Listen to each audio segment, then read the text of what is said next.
Hello, how you doing? Thanks for looking in on my video. Hertfordshire Constabulary about to hold a disciplinary inquiry investigation into the conduct of PC Zelensky, a male constable who on the 12th of September 2024 stole a pair of knickers from a lady's house. It was under a Section 32 search. The lady was at the time being held at Hatfield Police Station in the cells, and they conducted a search. And the woman left a Ring doorbell recorder in her bedroom, and it triggered recording the PC whilst he was searching the bedroom.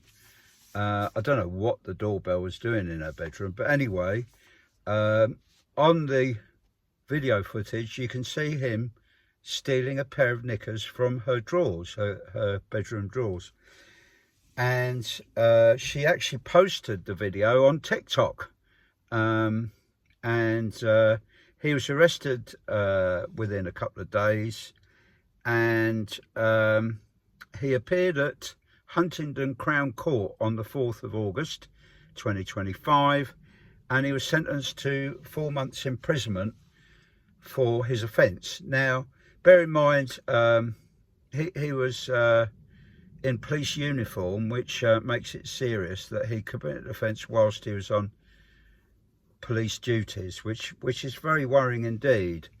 And he got sentenced to imprisonment, 4 months. I'm a bit worried actually, because I think somebody who does this sort of offence sometimes has problems or has issues that need to be addressed, and it might, you know, get worse and deviate. It's kind of deviant behaviour.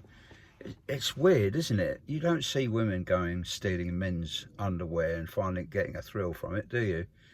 So it's peculiar. And the worry is, you know, it's quite frequent now that it's coming to light.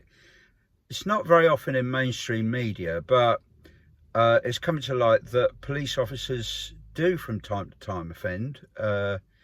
We thought we could trust them, and with this Panorama Programme that's been aired recently, it's kind of worrying, isn't it? What sort of calibre of people do we have in the police? And certainly when I was a probation officer in the 1990s in London, we knew that a lot of police were not up to any good, but at the time the police seemed rather Teflon-like. They had a huge PR department, and they were very good at promoting themselves in the media and saying this and that, and there was quite a lot of things that I think they were lacking in, the police, and they didn't come to light, and they used to deflect any criticism onto other people when there were inquiries, such as social workers or probation officers would get the blame.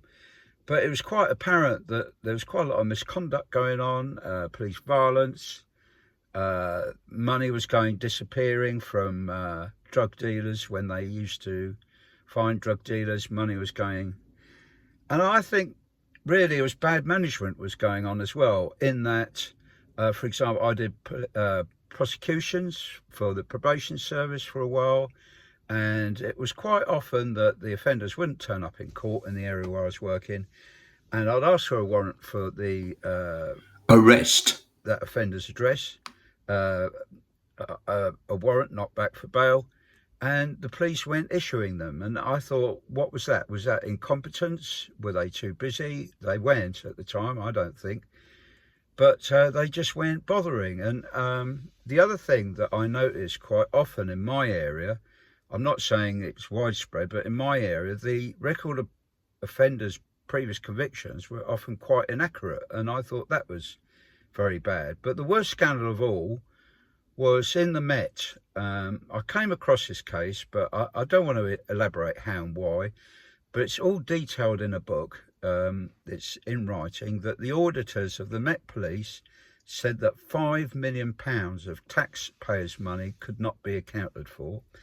And this money wasn't credit cards to police officers for their expenses, and they weren't checking their expenses, and they weren't being countersigned by anybody like any other organisation would. And apparently these police officers were spending money willy-nilly on anything they like, on piss-ups, going to the pub, going to the theatre, going on holidays. One officer was paying off his gambling debts. Another chap was paying for holidays. And I think a couple of police officers were made examples of, but the rest got away with it, you know, and it didn't come to light in the media, you know, and it just... So the chickens come to roost now about... I mean, these attitudes of these police officers are deeply concerning, quite unpleasant, really. So anyway, I'm going to